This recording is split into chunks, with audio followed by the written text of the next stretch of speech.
Hello everyone, on today's episode of SLS, we will be speaking to Dr. Kola Adesina. He is the Group Managing Director of Sahara Power Group, and he will be speaking to us about building human capital, building businesses, making them sustainable, and how at the end of the day, you go through your journeys towards building long-term sustainability. Be sure to watch the show and subscribe to our YouTube channel. Thank you.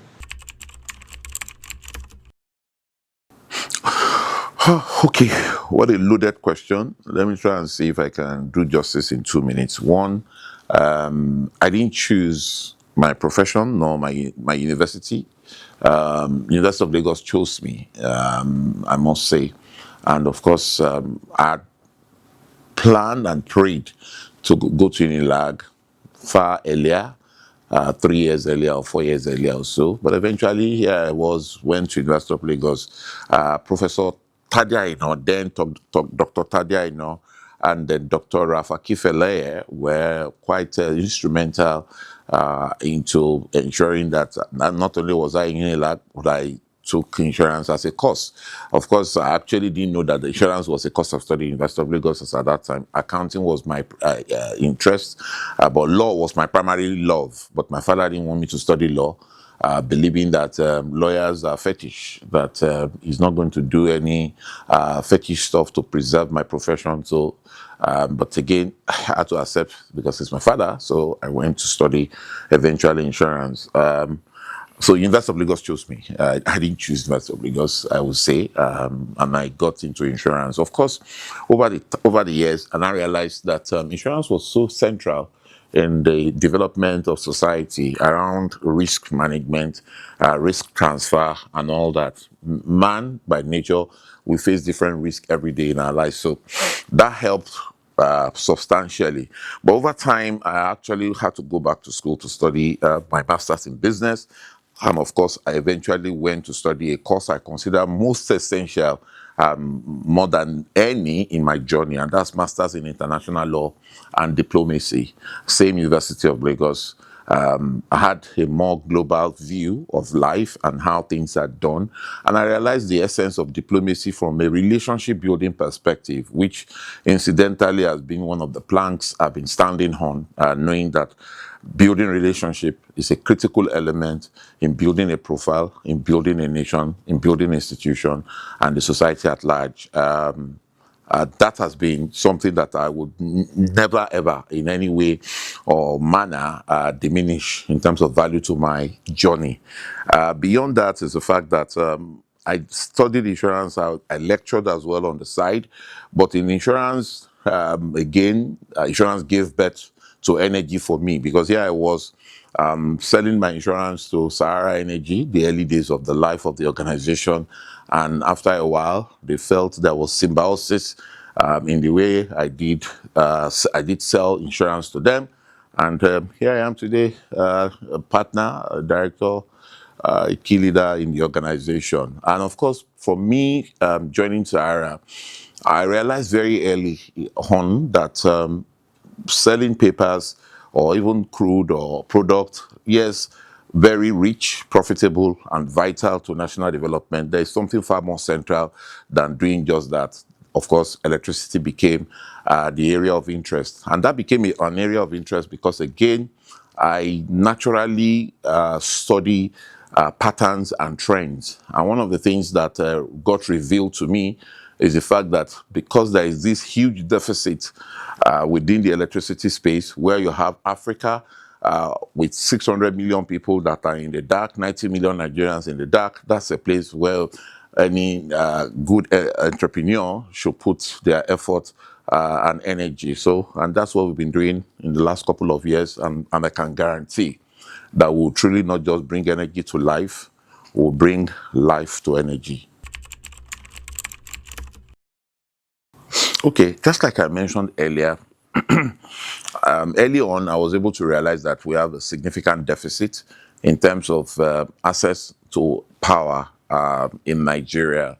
And of course, based on that realization, and probably equally the experience we had in the logistic nightmare of having to supply diesel to the emergency power plant in Abuja, where we had about 50 megawatts of electricity being powered by diesel, and having to put 30 trucks on the road daily to facilitate a supply of product for us to be able to power Abuja, it became obvious that something significant needs to be done. There's a need for a shift in that realm to something a bit more enduring and value hardened in nature.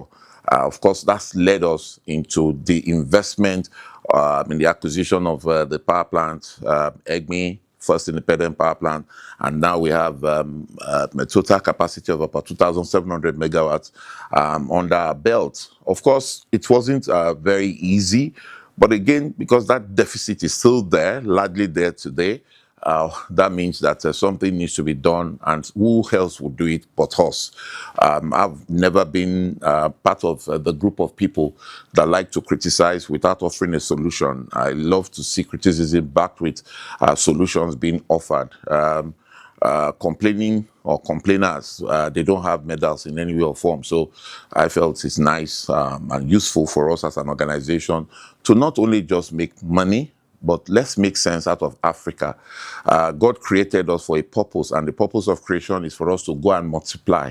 And go and multiply, whether it's in wealth, whether it's in prosperity, whether it's in the quality of life, and ensuring that the humankind live a better life. I think that is something that is valuable, more inspiring to me than any other thing. It is even superior to commerce. Yes, we want to make money, but trust me, we want to make lives better. So we realized that very early on, and it's still driving the decisions and the strategy we formulate in the company. In terms of energy access, part of what we're doing, and we've done seemingly very well, is to be able to do a triangulation of those who consume power today and those who don't. So we have a categorization along the line of the served, the underserved, and the unserved. And the idea is to ultimately ensure that the unserved are fully served, which is what access to power is all about. Today, I have the privilege of being on the board, the council, for the private sector involvement with IFC, World Bank, and the Rockefeller Foundation, where we believe we'll be able to electrify 300 million homes in Africa in the next few years. And believe you me, since the council came on board, about 44 million homes have started receiving power. So more of that is to be done, and ensure that not only do we make electricity available, we make productive electricity available, which invariably we're looking for electricity for industrialization and economic expansion, which would help create jobs and allow us to truly share the prosperity of the nation. Okay, first, I think there is a need to clarify some misinformation out there on the streets. Privatization is a critical element of reform that has enabled significant investment within the power space, not just for the purpose of productivity, but again, like I mentioned earlier, quality of life. We had the privilege at a point in time in this journey where I was given the honor of being on the committee for the accelerated expansion of electricity supply in Nigeria, which President Umar Shehu Yaradua graciously allowed me to be on. And of course, we made recommendations which led eventually to the privatization of the asset. I think where we started getting it wrong, without a doubt, so that one can understand some of the challenges we are contending with today, was when 3 billion plus was generated from the sale of this asset. And the 3 billion, rather than reinvesting it into power generation, transmission, and distribution, it was used to pay off staff of PATN at that time. I'm not so sure if it's not the entirety of the money that went to the 42,000 staff or so that were paid. I believe the very first error that was committed was that Nigeria was able to mobilize 3.5 billion approximately, and 3.5 billion just went down the hill, just 42,000 people. Reinvesting that money would have had a more significant impact in supply of electricity in Nigeria today. If you ask anybody, the challenge we are facing, funding is one of those challenges. And you can imagine what 3.5 billion would have done in 2013 in remedying, reconductoring, rejuvenating, revitalizing, and even stretching the grid to areas that don't have electricity. But I think that was a monumental error that was committed at that time. Equally, I always say this. Electricity is a value chain, not because of the fact that it is a value chain. It's because of the fact that they are interlocked and interwoven in such a manner that if any part of that chain breaks, no matter the investment made, you are not going to have electricity. And I always symbolically say at different fora that the switch on our walls, if we don't have those switches on the wall, you can't have light. Irrespective of the quantum of investment that you've made, it's just you could not be able to have light. And imagine how so little it is, the price of buying a switch. And that is the state of being with regards to electricity. I think at different times, we've treated electricity from a disjointed perspective. We've treated it from a blame game perspective, and it has not helped anybody in any manner. We've equally not taken into consideration the ballooning population relative to the investment being made in infrastructure to be able to support that population. The population growth rate today is higher than the investment rate in infrastructure in Nigeria. And that's why you will continue to have pressure upon pressure, because again, if your nation is led through data, that data would have revealed the fact that more than whatever has been invested today is required to make electricity available.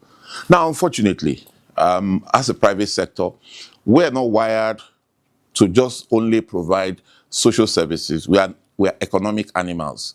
And as economic animals, we need to make money. There must be profit. It simply means it has to be cost plus. Unfortunately, electricity tariff has not been cost plus right from time immemorial. So there has been no incentive in the real sense of the word for the kind of investment required to make the value chain healthy, to work for the nation, to work for the people happen. If you go to any of the banks today and ask who would want to put their money in electricity, very few, except you now begin to cherry pick and now ring fence specific areas where value can be created, and that value can be realized through the appropriate pricing. You are not going to find anybody put any money inside it. So these are issues that really and truly requires nothing else but a mindset that is not looking for people to blame, but it's a mindset that says all of us together with our collective wisdom can resolve a problem that is no longer rocket science. If electricity is readily available globally, it should be available here as well. And in terms of intellect, I've always said at different fora that the intellect is there. So we don't really lack the manpower nor the capacity to think. The capability is equally interestingly there in terms of the ability of the individual. But the capability that is missing is infrastructure. And to create infrastructure, you need investment. To be able to unleash investment, you need to have a template where recovery of that investment can be realized through the price of the commodity. If those things are not done, we're not going to have power. And for me, I've always said that if we don't sequence our development, we're not equally going to get as far as we should by way of a big nation that is endowed with so much of resources. And what do I mean here? Priorities dictate to people of the world what you consider important and germane for the development of your country. So what are you talking about? What are you spending your time on? Where are you spending your money? Answers to those questions will reveal what is vital to a nation. I think that is something I would want to recommend should be taken seriously. Government in, government out, I can say without a doubt, most especially since democracy came to be in Nigeria, electricity is a subject on the menu and the manifesto of all the governments.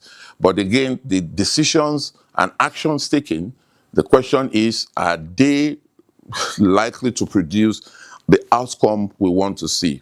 The current government is doing a significant service by ensuring that, yes, we all come together to be able to make this happen. And I really want to commend President Tinubu and need to do so, and do so honestly.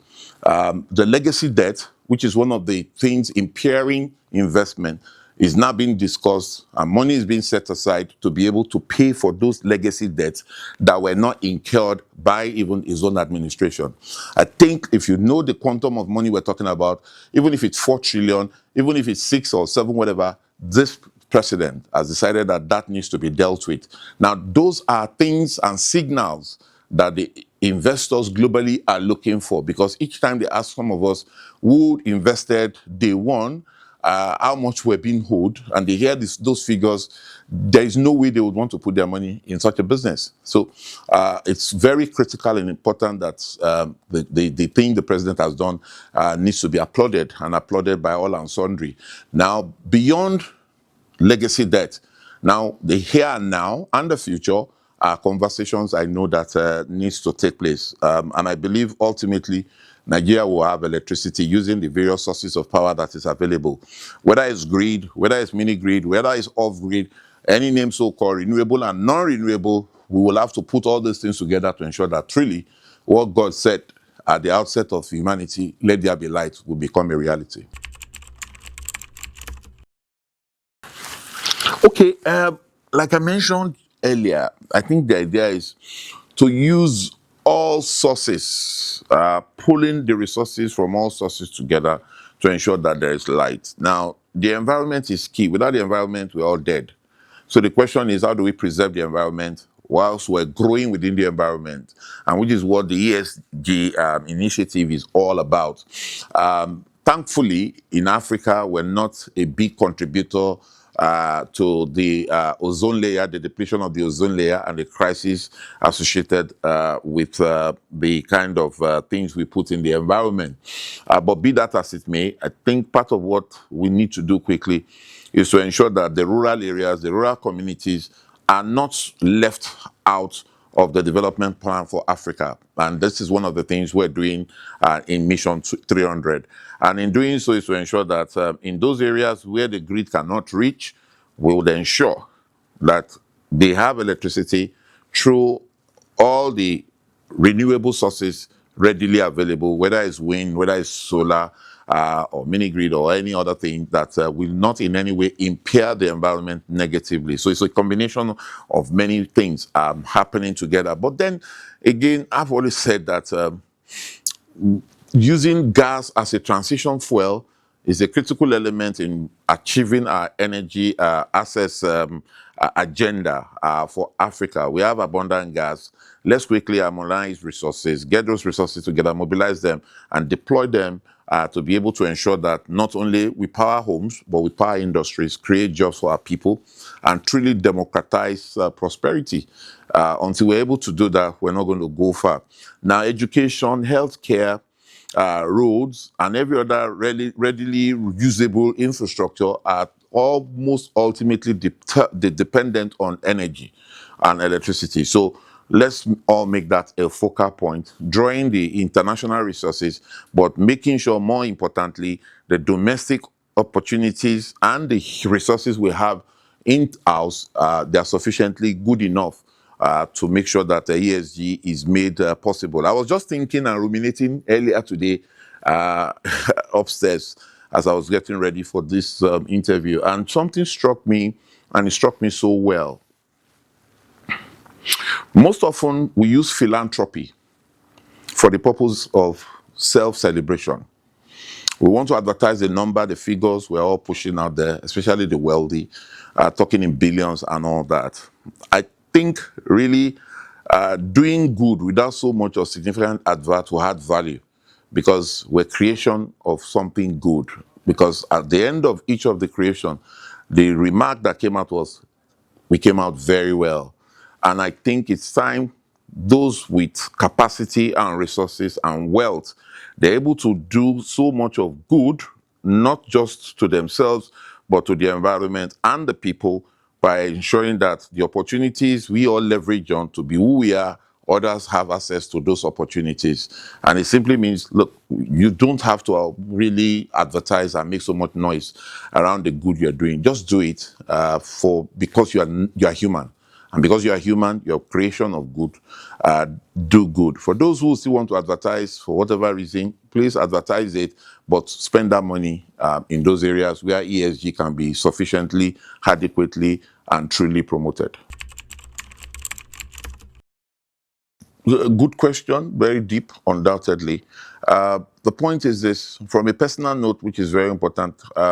Mentorship is something I love, and mentoring, and really and truly, it's been very beautiful a journey in having conversations with the younger generation and pushing the frontiers of values that are significant for societal development, even for personal development. So that, I think, is something I find so keen and relevant for the future in pushing the successful stories, which is what you guys represent within the ESG space. But beyond that is the fact that if we are going to be who we want to be in the future, each and every one of us must hold a hand or two and lead one person or two on the path that is right. The more of that we're able to do, the better our society will truly become. Of course, I've said at different fora as well that no human being is useless. There's something, there's an endowment that God has given every one of us. How do we extract and use the endowment gifted to us for the benefit of promoting that society that we want to see? In Africa, we've had the privilege of being the most innovative, the most responsive, the most creative. Most of the general development that we celebrate, whether it's Great Wall of China, go to Benin, you'll find it there. Go to Timbuktu, you'll find great things that happen there. Mathematics came from here, the pyramid and the rest of them. These are things that we really gave to the world. The world is now using it in a manner that is not indicative of the fact that this came from Africa. Africa is home to the best and the brightest, and we need to water and nurture those people coming behind us. 70% of our population is below the age of 30. That's a significant number. That can be potential, but that's not potential that we want to see that can be negative. We want to see that 70% population truly domesticate the values, the talent, the skill that they represent and use it to grow Africa particularly. Nigeria is yearning for a solution, and trust me, Sustainable Stories Africa is a platform I recommend to all and sundry, where truly we can push the frontier of possibilities within the environmental sustainable framework that is currently universally available. These are bright people, wonderful people with great mindset. They're looking for mobilization of resources that will be able to unleash the best of us. And trust me 100%, with what I've seen, there is a strong mechanism for renewal in these people. Let's all support them. This is a platform everybody must be on. My journey can be summarized by grace, first and foremost, because grace found me. And inherent in that grace is the fact that I was prepared for a future and aligned with the vision that I set for myself from when I was very young. So you can see that the alignment of grace, the alignment of talent, the alignment of vision, and the alignment of preparation and hard work, nurturing the best of people in people, because that's all I see, has made me who I am today. And I'm yet the best of myself, because the best truly is yet to come. Until we truly can love our neighbor as ourselves, we will not build the Africa of our dreams. Africa has everything that can make us truly the biggest and the best. We are not going to make Africa great again. Africa will be the greatest and the best continent in the world. The people I see will make it happen.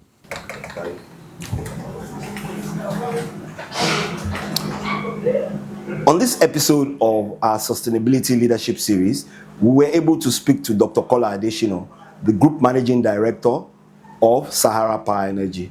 It was a delight and a great insight into how you build businesses, build human capital, and at the end of the day, make them sustainable. Thank you for watching.